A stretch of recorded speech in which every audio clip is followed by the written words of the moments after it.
Pernah tak anda rasa macam tersekat? Pandang skrin kosong, topik dah ada.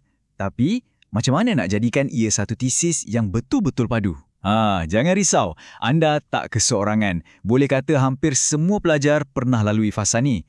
Dalam perkongsian kali ini, kita akan bongkar proses ni satu persatu.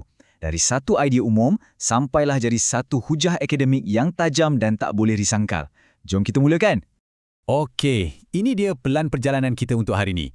Mula-mula, kita akan pecahkan beberapa salah faham yang paling biasa. Lepas tu, kita akan fahamkan apa sebenarnya teras sesebuah tesis dan macam mana nak letakkan diri anda dalam perbualan ilmiah. Kemudian, kita masuk bab praktikal, cara nak bina hujah dan yang paling penting, kita akan uji tesis anda tu untuk pastikan ia betul-betul mantap.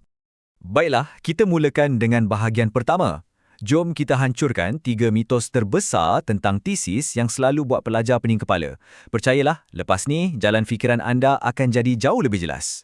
Mitos nombor 1 dan ini yang paling popular. Tesis tu sama je dengan topik. Salah besar. Bila anda tulis, kertas kerja ini akan membincangkan sejarah, itu bukan tesis. Itu cuma pengumuman. Macam tajuk filem. Tesis sebenar ialah jalan ceritanya. Ia adalah satu dakwaan yang spesifik, satu pendirian yang orang lain boleh setuju atau tidak. Ingat, tesis bukan memberitahu apa yang anda akan bincang, tapi apa yang anda akan buktikan. Mitos kedua, kita kena guna bahasa yang tak berapa yakin, macam mungkin atau barangkali untuk nampak merendah diri. Sebenarnya, tak. Bahasa yang ragu-ragu tu hanya buat hujah anda nampak goyah. Tesis yang kuat perlukan kenyataan yang tegas dan yakin. Keyakinan ni bukan bermaksud kita sombong, tapi ia tunjukkan yang kita ada pendirian dan jelas dan kita dah bersedia nak pertahankannya dengan bukti-bukti yang kukuh. Dan mitos yang ketiga, tesis ni macam plot twist filem, patut simpan dekat ujung sekali sebagai kesimpulan. Tidak, tesis bukan penamat cerita. Ia adalah kompas intelektual anda. Bayangkan, naik kereta tapi tak tahu nak ke mana. Sampailah dah hampir 3. Pelik kan?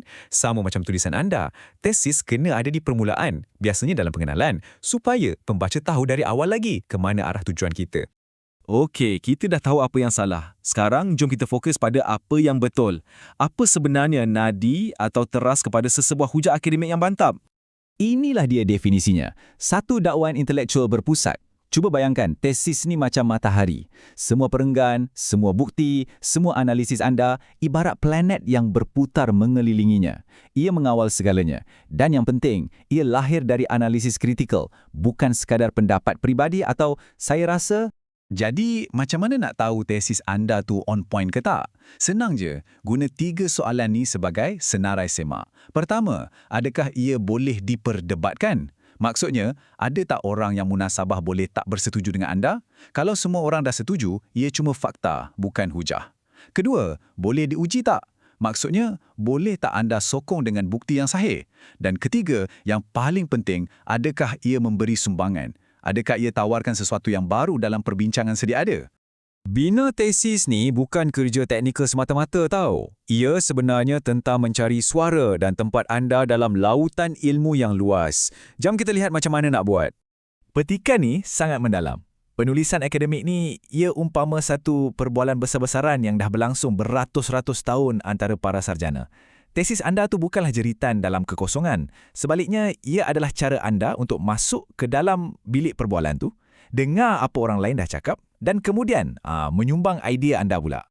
Jadi, apa peranan anda dalam perbualan ni? Anda boleh pilih.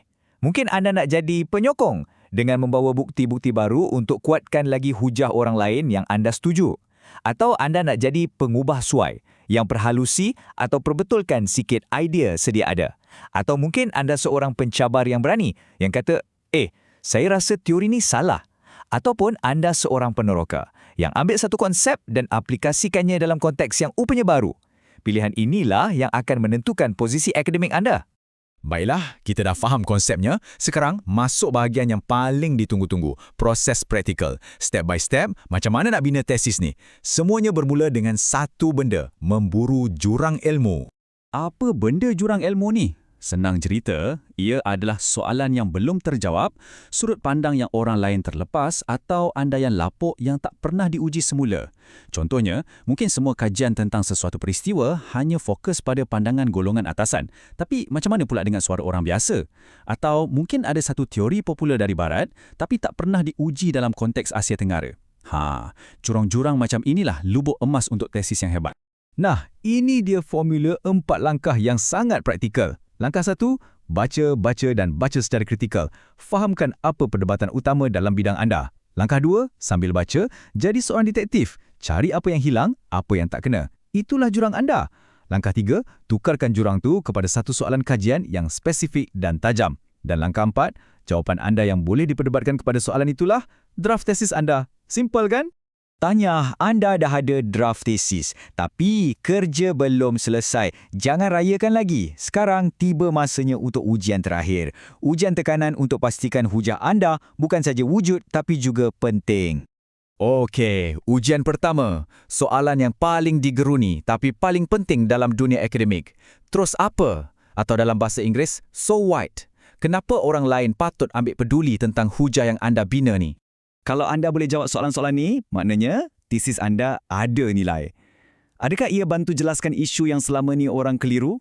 Adakah ia cabar atau perhalusi turis dia ada? Adakah ia berpotensi mengubah cara kita semua faham tentang topik ni? Kalau jawapannya ya, anda dah lulus ujian pertama. Hujah anda ada kick. Dan ujian kedua, soalan kembarnya, siapa peduli atau who cares?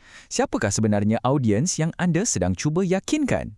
Hujah yang hebat perlukan audiens. Anda kena tahu anda bercakap dengan siapa. Adakah dengan ahli sejarah lain, ahli sosiologi atau mungkin pembuat dasar? Dan yang lebih penting, adakah hasil kajian anda ni beri kesan kepada cara kita faham tentang sesebuah komuniti atau identiti? Bila anda tahu jawapannya, barulah kerja anda jadi betul-betul relevan, bukan setakat untuk lulus subjek.